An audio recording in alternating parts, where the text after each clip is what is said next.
जन्मेर कोखमा कसैको हुर्कन्छ काखमा कसैको भाग्यको लेखा कस्तो भावीले के लेखिदियो जन्मेर कोखमा कसैको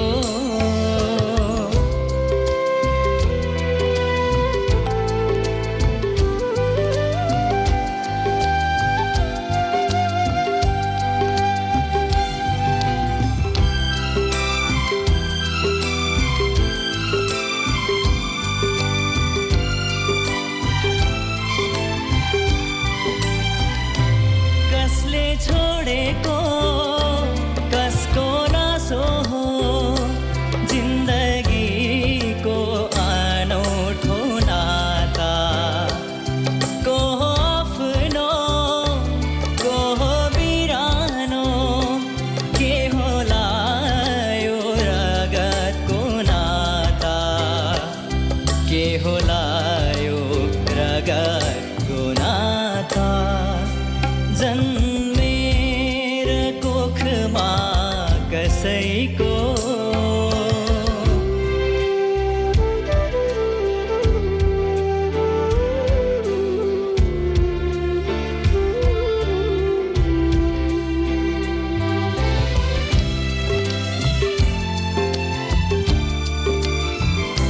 खोजी हिँड्दछ आमाको न्यानोका मायालु छाहरी कसैको भाग्य सबैलाई कहाँ पुग्छ र संसारमा विधिले लेखेको संसारमा विधिले लेखेको जन्मेर कोखमा कसैको हुर्कन्छ काखमा कसैको भाग्यको लेखा कस्तो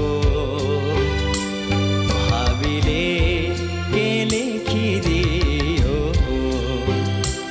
जन्मेर कोखमा कसैको